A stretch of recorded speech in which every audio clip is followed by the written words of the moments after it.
اعوذ باللہ من الشیطان الرجیم بسم اللہ الرحمن الرحیم لا اکراہ کوئی زبردستی نہیں ہے فی الدین دین کے بارے میں قد تبین الرشد یقیناً واضح ہو چکی ہے ہدایت من الغی گمراہی سے فمن یکفر پس جو کوئی کفر کرے بالطاغوت طاغوت کے ساتھ ویؤمن اور ایمان لائے باللہ اللہ تعالیٰ کے ساتھ فقد استمسکا تو اس نے پکڑا ہے بالعروۃ الوثقی مضبوط کڑا لن انفصام لہا جو ٹوٹنے والا نہیں واللہ اور اللہ تعالیٰ سمیع سننے والا ہے علیم جاننے والا ہے اللہ تعالیٰ ولی الذین ولی ہے ان لوگوں کا دوست ہے ان لوگوں کا کارساز ہے ان لوگوں کا آمنو جو ایمان لائے یخرجہم وہ نکالتا ہے ان کو من الظلمات اندھیروں سے الی النور روشنی کی طرف والذین اور وہ لوگ کفروا جنہوں نے کفر کیا اولیاؤہم الطاغوت ان کے اولیاء طاغوت ہیں ان کے دوست طاغوت ہیں شیاطین ہیں یخرجونہم وہ نکالتے ہیں ان کو من النور نور سے الی الظلمات اندھیروں کی طرف اولئک یہی لوگ اصحاب النار آگ کے رہنے والے ہیں ہم فیہا وہ اس میں خالدون ہمیشہ رہیں گے الم ترا کیا آپ نے نہیں دیکھا الی الذی اس شخص کی طرف حاج جس نے جھگڑا کیا ابراہیم علیہ السلام سے فی ربہ اس کے رب کے بارے میں ان آتاہ اللہ الملک کہ اللہ نے دی اس کو بادشاہی اذ قال جب فرمایا ابراہیم علیہ السلام نے ربی الذی میرا رب وہ ہے جو یحیی زندہ کرتا ہے ویمیت اور مارتا ہے قال کہنے لگا انا احیی میں بھی زندہ کر سکتا ہوں وامیت اور مار سکتا ہوں قال فرمایا ابراہیم علیہ السلام نے فإن اللہ پس بے شک اللہ تعالی یأتی لاتا ہے بالشمس سورج کو من المشرق مشرق سے فأت بہا تو لے آ اس کو من المغرب مغرب سے فبہت الذی کفر پس مبہوت ہو کر رہ گیا وہ شخص جس نے کفر کیا یا لاجواب ہو گیا وہ شخص جس نے کفر کیا واللہ اور اللہ تعالی لا یہدی القوم الظالمین نہیں ہدایت دیتا ظالموں کی قوم کو لا اکراہ فی الدین دین کے معاملے کے اندر کوئی زبردستی نہیں ہے اور دین کے معاملے میں زبردستی کیوں نہیں ہے قد تبین الرشد من الغی اس لیے کہ ہدایت کو ضلالت سے الگ کر کے واضح طور پر بیان کر دیا گیا ہے ہدایت کی نشانیاں اللہ نے بتا دی ہیں کہ ہدایت کی نشانیاں کیا ہیں کون سا آدمی رائے ہدایت پر ہے اور کون سے اعمال ایسے کرنے پڑیں گے جس سے رائے ہدایت کے اوپر ہونے کا ایک نشانی ہوگی یا ایک ثبوت ملے گا کسی بھی انسان کے لیے تو اللہ رب العالمین نے ہدایت کو بالکل واضح اور صاف کر کے لوگوں کے سامنے رکھ دیا اور ضلالت کو بھی بیان کر دیا کہ یہ راستہ جہنم کی طرف جانے والا ہے اور یہ راستہ جنت کی طرف جانے والا ہے دونوں راستوں کو واضح کر کے اللہ رب العالمین نے پھر انسان کو یہ اختیار دے دیا کہ اب ان میں سے تو جو مرضی ہے وہ راستہ اختیار کر جب ہدایت واضح ہے اور اس کے لیے راستہ بھی اللہ رب العالمین نے واضح کر دیا ہے تو اس لیے دین کے قبول کروانے کے معاملے کے اندر کوئی زبردستی نہیں ہے لیکن اس کا ہرگز یہ مطلب نہیں ہے کہ ایک انسان جو اسلام قبول کر چکا ہے وہ اپنی مرضی سے زندگی گزارے گا جب اس نے اسلام قبول کر لیا ہے تو پھر اس کے لیے کوئی بھی چوائس باقی نہیں رہے گی پھر اسے ہر حال میں اللہ کی فرمانبرداری کرنی ہے اس لیے کہ نام ہی اس کا مسلم ہو چکا ہے اس نے ایمان لایا ہے اللہ اور اس کے رسول اور کتابوں پر یوم آخرت پر اور جتنے بھی ایمان کے اجزاء ہیں تو جب اسلام قبول کر لیا ہے اور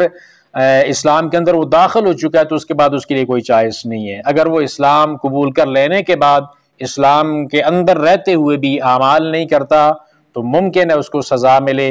دنیاوی اعتبار سے بھی اس کے لیے سزا ہے۔ جس طرح کے مثال لے لیجئے بچے کے بارے میں نبی صلی اللہ علیہ وسلم نے فرمایا کہ 7 سال کا بچہ جب ہو جائے تو اس کو نماز سکھلائی جائے، 10 سال کا بچہ اگر نماز نہیں پڑھتا تو مار کر اس کو نماز پڑھائی جائے، اس لیے کہ یہ چوائس نہیں ہے اس کے پاس کہ نماز پڑھنی ہے یا نہیں پڑھنی، دونوں چیزیں ٹھیک ہیں نہیں۔ اسی طرح حدود کا معاملہ ہے، اگر کوئی انسان ایسا عمل کرتا ہے، ایسا گناہ کرتا ہے جس کے اوپر حد نافذ ہوتی ہے تو اسلام کے اندر وہ آ چکا ہے، اس کے اوپر حد نافذ ہوگی۔ اور اسی طرح بہت سارے معاملات ہیں اعمال کے لحاظ سے انسان اس میں پھر اپنی مرضی نہیں کر سکتا۔ ہاں کوئی آدمی غیر مسلم ہے، اس کو زبردستی اسلام قبول نہیں کروایا جا سکتا، کیونکہ یہ راستے اللہ تعالیٰ نے واضح کر کے کھول کر کے بیان کر دیے ہیں۔ پیغمبر اور رسول ہر زمانے کے اندر آئے ہیں، وَلَقَدْ بَعَثْنَا فِي كُلِّ أُمَّةٍ رَسُولًا، ہر ایک امت کی طرف اللہ نے رسول کو بھیجا ہے تاکہ وہ رسول ان لوگوں کو بتائے کہ اللہ کی مرضی منشا کیا ہے، اس کا راستہ کون سا ہے۔ وہ راستہ ہر دور کے اندر ہر نبی نے بتا دیا ہے،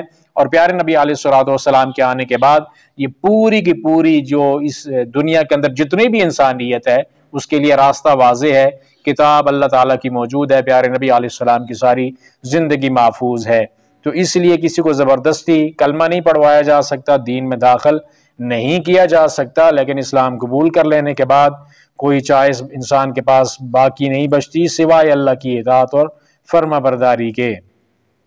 فَمَن يَكْفُرْ بِالطَّاغُوتِ وَيُؤْمِن بِاللَّهِ فَقَدِ اسْتَمْسَكَ بِالْعُرْوَةِ الْوُثْقَىٰ۔ اب یہ جو دو راہیں اللہ نے دے کر اختیار دے دیا ہے اس میں سے، تو اس میں اللہ نے اچھائی بھی بتا دی ہے کہ اچھا والا راستہ کون سا ہے۔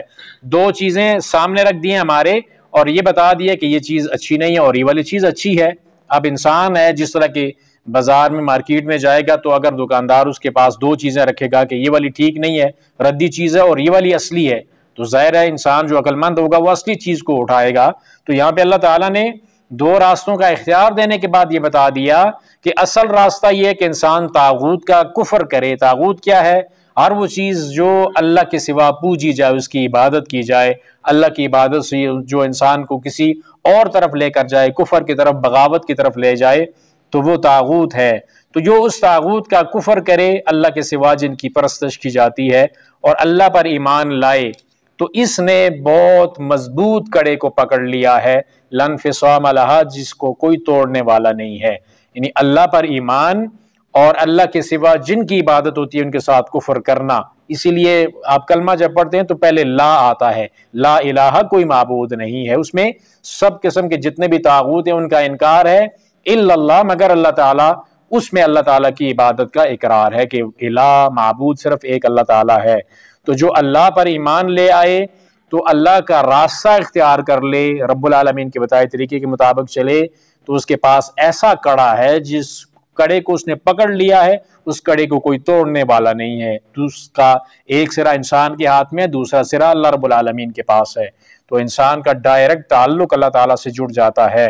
اور یہ راستہ اس کو جنت تک لے کر جائے گا۔ واللہ سمیع علیم، اور اللہ تعالیٰ سننے والا اور جاننے والا ہے۔ اللہ ولی الذین آمنوا یخرجہم من الظلمات الی النور، اللہ کارساز ہے، ولی ہے، دوست ہے ان لوگوں کا جو ایمان لائے۔ ان کو اللہ جب کارساز بن جاتا ہے تو رب العالمین کیا کرتا ہے کہ ان کو اندھیروں سے نکال کر روشنی اللہ تعالیٰ دکھاتا ہے۔ ظلمات جمع ہے، نور ایک اللہ نے استعمال کیا، اس لیے کہ صحیح راستہ ہے صرف ایک ہی ہے، اور جو غلط راستے ہیں، گمراہی کے راستے ہیں، شیطان کے راستے ہیں، وہ بہت زیادہ ہیں۔ تو اس میں جو شیطان کا جو راستہ ہے اس میں انسان کو اللہ رب العالمین اس سے انسان کو بچاتا ہے اور نور کی طرف اس کو لے کر آتا ہے۔ والذین کفروا اولیاؤہم الطاغوت یخرجونہم من النور الی الظلمات، اور جو کافر ہیں ان کے جو اولیاء ہیں، ان کے جو کارساز ہیں یا ان کے جو دوست ہیں، وہ شیاطین ہیں جو ان کو سیدھا جو راستہ ہے، نور والا راستہ، اس سے ہٹا کر ظلمات، اندھیروں والے راستے، گمراہی والے راستے کی طرف لے کر جاتے ہیں۔ اولئک اصحاب النار هم فیہا خالدون، یہی لوگ جہنم کے رہنے والے ہیں، وہ اس میں ہمیشہ رہیں گے۔ تو اس میں جو اللہ رب العالمین کا راستہ ہے اس میں انسان کے لیے بہت بڑی خوشخبری ہے، اور انسان کے لیے بہت بڑی عزت کی بات ہے اور ایک بہت ہی بڑا پروٹوکول ہے اس کے لیے کہ اللہ خود اس کا ولی اور کارساز ہوتا ہے۔ تو جس کے ساتھ اللہ ہو، جس راستے کے اوپر اللہ ہو، تو وہی راستہ ظاہر ہے سب سے اچھا ہے، وہی بہترین راستہ ہے۔ تو اللہ رب العالمین والا جو راستہ ہے، رب اپنے بندوں کو اندھیروں سے نکال کر روشنی کی طرف لاتے ہیں۔ أَلَمْ تَرَ إِلَى الَّذِي حَاجَّ إِبْرَاهِيمَ فِي رَبِّهِ أَنْ آتَاهُ اللَّهُ الْمُلْكَ إِذْ قَالَ إِبْرَاهِيمُ رَبِّيَ الَّذِي يُحْيِي وَيُمِيتُ،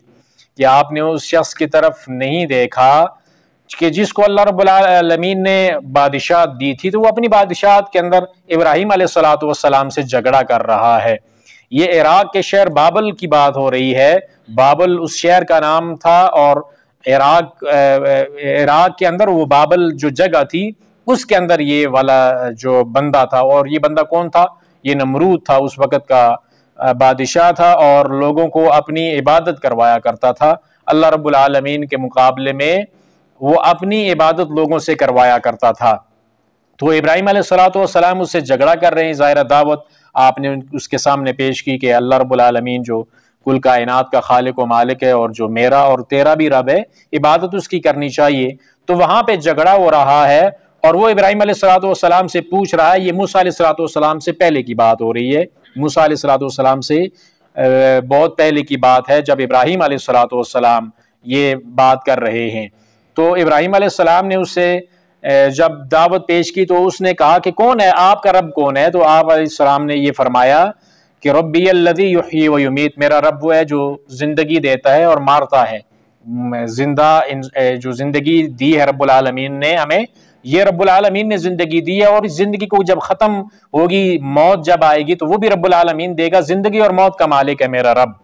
تو کیا کہا اس نے؟ قال انا احیی و امید، کہنے لگا یہ کون سا مشکل کام ہے، میں بھی زندگی دے سکتا ہوں اور مار سکتا ہوں۔ ان میں سے ایک جو بے قصور بندہ تھا، اس نے اس کو مار دیا اور کہا کہ دیکھ، میں نے اس بندے کا کوئی قصور نہیں تھا،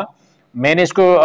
مار دیا، اس کو موت دے دی۔ اور ایک ایسا بندہ جس کو سزائے موت ہونے والی تھی، اس نے اس کو چھوڑ دیا، کہا دیکھو اس کے میں نے زندگی بخش دی، اور اس کو میں نے زندہ چھوڑ دیا، اور میں نے اس کو زندگی دے دی۔ تو ابراہیم علیہ السلام